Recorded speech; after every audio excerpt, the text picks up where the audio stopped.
The night she finally opened the sealed wooden chest, the air inside the house grew colder than the rain outside.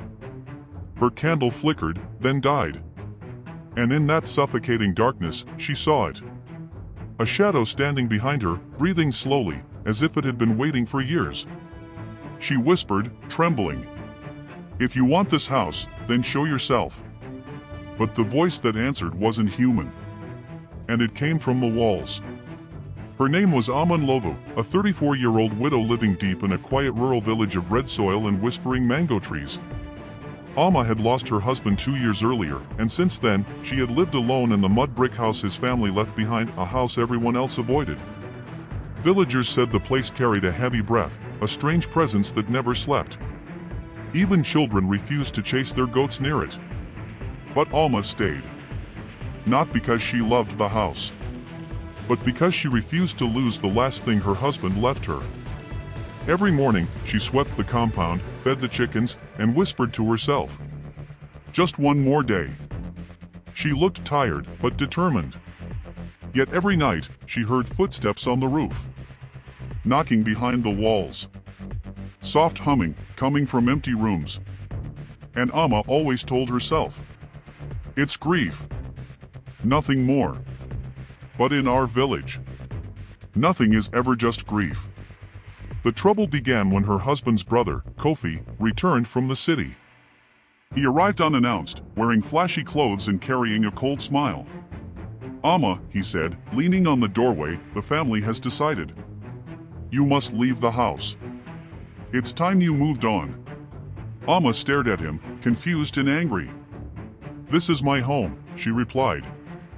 "Your brother wanted me to stay." But Kofi insisted that new papers had been found. Papers showing that a large inheritance, land, livestock, and money would only be unlocked if Amma vacated the house before the end of the season. "If you stay," he added darkly, "you lose everything." The whole village started talking.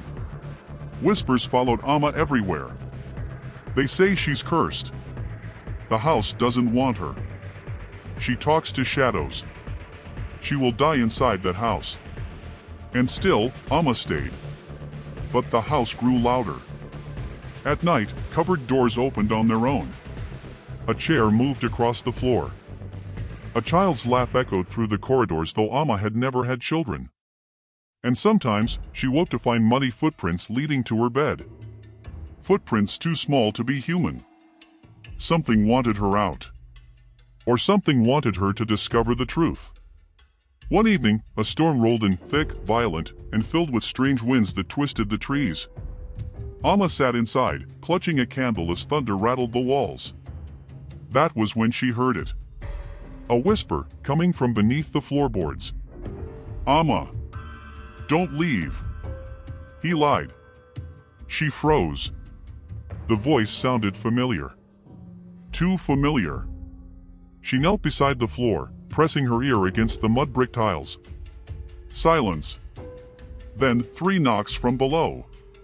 Terrified but curious, Amma lifted a loose tile and uncovered something, a wooden chest, sealed with black rope and carved symbols she had never seen. She wanted to leave it alone. But the voice whispered again, this time right behind her. "Open it." Amma spun around, no one there. Was she losing her mind? Or was the house guiding her? When Amma finally opened the chest, she gasped. Inside were her husband's journal, his wedding ring, and a letter addressed to her.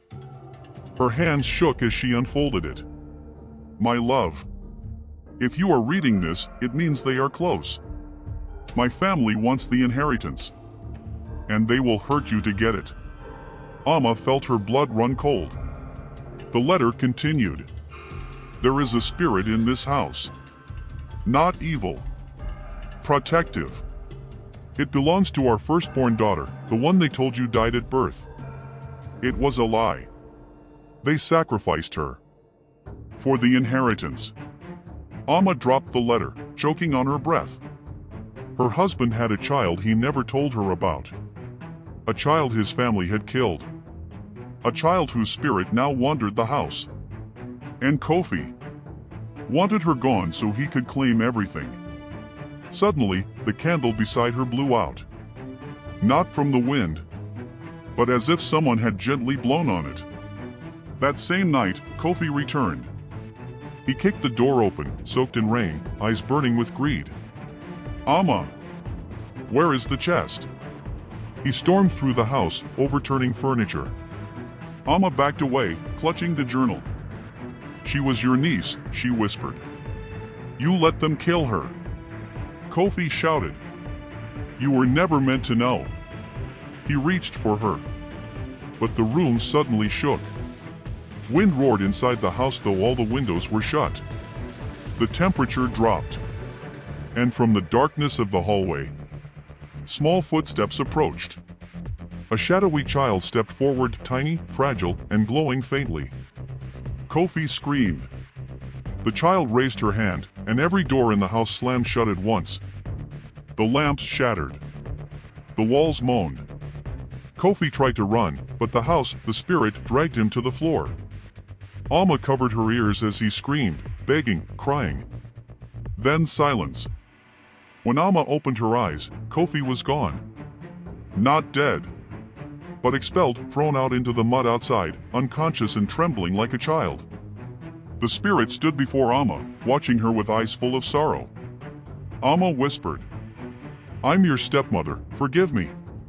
The spirit touched her hand gently and faded into the walls. The inheritance came through weeks later, just as the letter promised. Land, livestock, money. But Amma didn't care about wealth. What she kept was the house. The villagers noticed that ever since that night, the house no longer felt heavy. No more footsteps. No more humming. Just a quiet presence, peaceful, almost comforting. Amma would often sit outside at sunset and murmur, "My daughter, rest now." And though the wind sometimes brushed her cheek like a tiny hand, Amma was no longer afraid. Because in our villages, we believe this. A house keeps the memories of those who loved it. And it protects the ones who deserve to stay.